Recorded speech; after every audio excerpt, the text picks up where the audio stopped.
जय हिंद। आज हम सॉल्व करेंगे जेईई मेन 2022 में आने वाला ये वर्क एनर्जी का क्वेश्चन दो मेथड से। तो देखिए सबसे पहले क्वेश्चन को पढ़ते हैं कि पार्टिकल है जिसका मास 500 ग्राम है, ये एक स्ट्रेट लाइन में मूव कर रहा है और यहाँ पे वेलोसिटी का एक्सप्रेशन दे रखा है।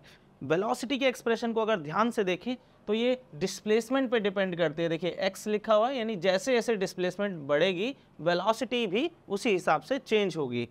यहाँ पे आपसे पूछा गया है कि वर्क डन कैलकुलेट करिए इस पूरी डिस्प्लेसमेंट के दौरान जो है x इजिकल टू 0 से x इजिकल टू 4। देखिए वर्क डन का जब भी क्वेश्चन आता है, यहाँ पे और भी वैल्यूज़ गिवन है, हमें b की वैल्यू गिवन है जो एक कांस्टेंट है 0.25। हमें पता है वर्क डन के हमारे जो स्टैंडर्ड फॉर्मूले हैं वो कुछ इस तरीके से। वर्क डन एक निकल सकता है हमारा फोर्स इंटू डिस्प्लेसमेंट से, अगर वेरिएबल फोर्स हो तो ये फॉर्मूला इस तरीके से रिप्रेजेंट हो जाता है।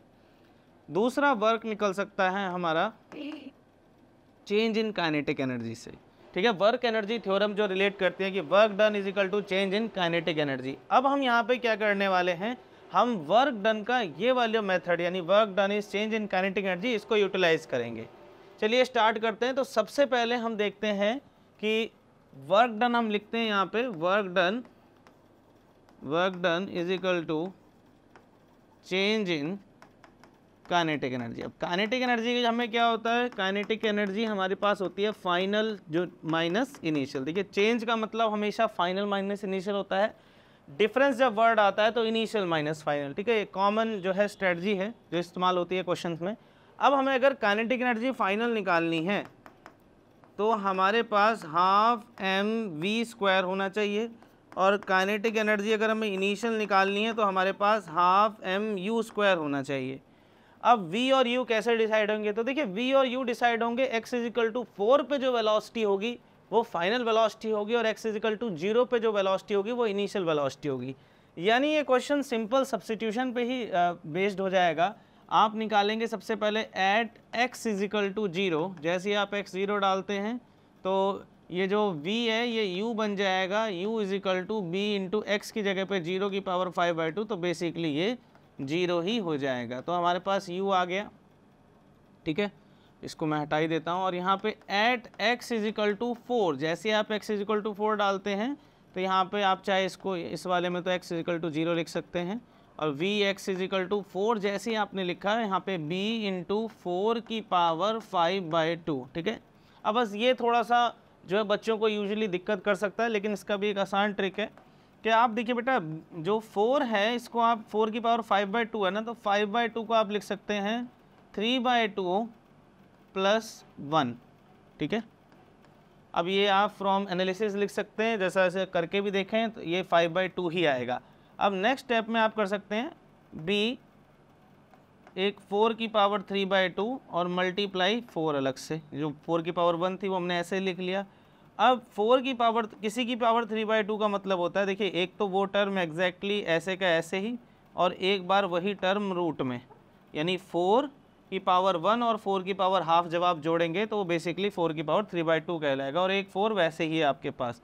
तो ये सारी क्वांटिटी इस तरीके से आ गई। ये आ गया आपके पास 16, 4 4 जा 16, और यहाँ पे नीचे इंटू b, ठीक है, और इंटू √4 मैं ऐसे लिख देता हूँ।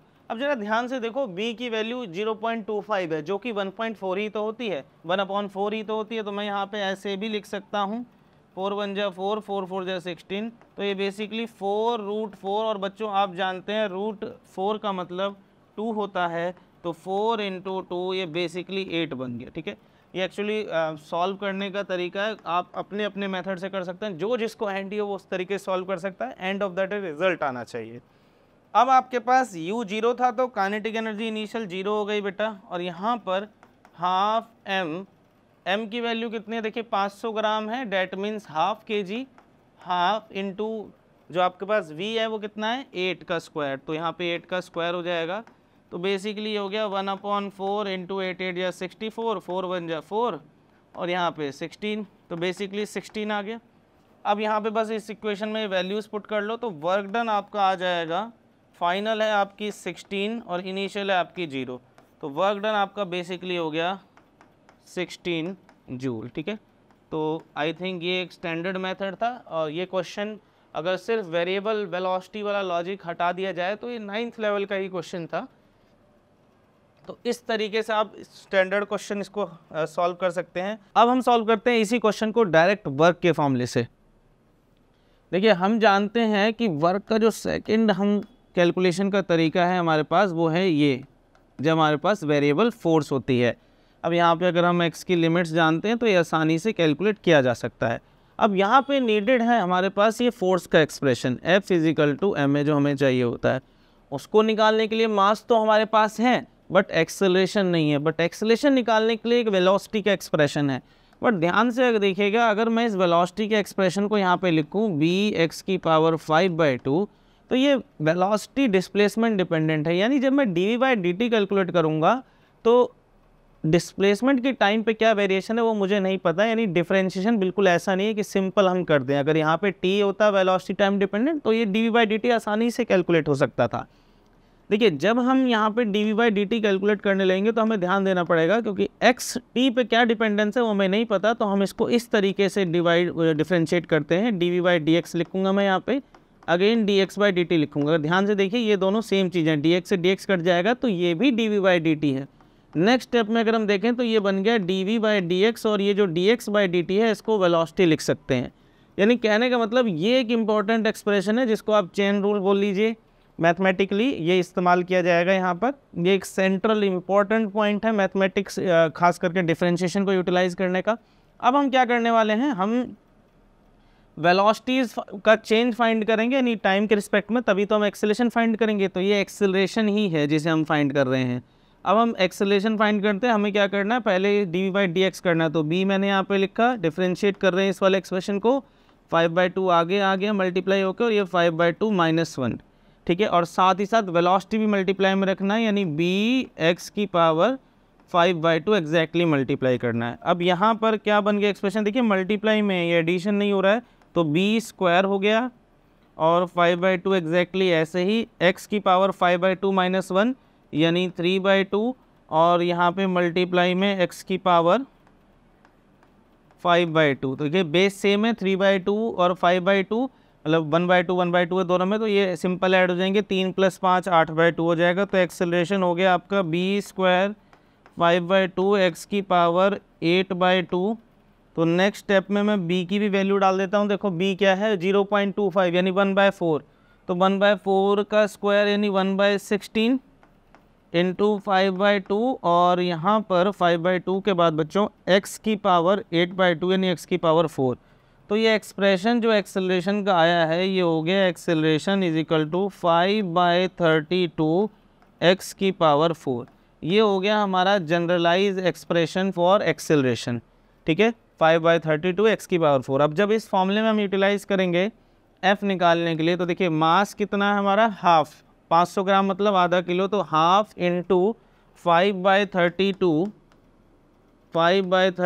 x⁵ 4 यानी कि हो गया 5/64 इंटू x⁵ 4, ठीक है। अब यहाँ पर मैं वर्क निकालता हूँ फॉर्मूले में यूटिलाइज करके। अब सीधा सीधा मैं फोर्स का पूरा एक्सप्रेशन मेरे पास आ गया है, 5/64 x⁵ 4 dx, ठीक है। अब मैं लिमिट्स डाल सकता हूँ, x पे इंटीग्रेशन कर सकता हूँ 0 से 4। तो वर्क डन क्या हो जाएगा, 5/64 और x⁵ 4 dx का इंटीग्रेशन भी नो, ये होता है x⁵ 5/5। 0 से 4 जब मैं वैल्यू डालूंगा तो देखिए 5/4, मैं यहाँ ले जाता हूँ इसे, ये बन जाएगा वर्क डन = 5/64, और यहाँ पर x की जगह पर 4⁵ 5/5। अब देखिए ये 5 से 5 कट जाएगा। देखिए 4⁵ 5 को मैं अब यहीं पे एक्सपेंड करके लिख लेता हूँ, 4 × 4 × 4 × 4 × 4, ठीक है। अब देखो 4 4 जा 16, 16 4 जा 64, तो ये 3 कट के तो इसे काट देंगे। वर्क डन अपने आप क्या आ गया, 4 4 जा 16 जूल, जो कि हमारे पिछले वाले मेथड से भी यही आया था, ठीक है। आई थिंक आपको एक क्लैरिटी आई होगी। एक सेम क्वेश्चन 2 मेथड से किया जा सकता है, और देखिए तरीका भी यही रहना चाहिए। वंस आप किसी सॉल्यूशन को जान लेते हैं, चाहे आपने सॉल्यूशन देखा या आपने किसी भी तरीके से वो अटेम्प्ट किया, तो फर्स्ट तरीका यही है कि आप उसको रिपीट करिए किसी फर्दर दूसरे मेथड से, बिकॉज नॉन सॉल्यूशंस में डिफरेंट टेक्निक्स अप्लाई करना बहुत आसान है, वेयर एज आप ब्लाइंडली अगर हर क्वेश्चन को अलग अलग मेथड से करेंगे तो एंड ऑफ द डे कुछ गेन नहीं होगा। तो इसी तरीके से देखिए सिंपल वर्क डन का ये स्टैंडर्ड प्रॉब्लम है और ये मल्टीपल बार पूछा गया है इसी जेई 2023 के एग्जामिनेशन में और 22 के एग्जामिनेशन में भी। पहला मेथड हमने किया था वर्क डन जो है चेंज इन काइनेटिक एनर्जी को इक्विवेलेंट करके, और दूसरा हमने मेथड किया है यहाँ पर ये जो अभी आपके सामने किया था, ये था आपका बेसिकली कैलकुलस को अप्लाई करके, या कह लीजिए कि आप काइनेमेटिक्स भी इसमें अप्लाई करा और वर्क डन का स्टैंडर्ड फॉर्मूला भी। होपफुली आपको ये समझ में आया होगा। मिलते हैं अपने नेक्स्ट पार्ट में।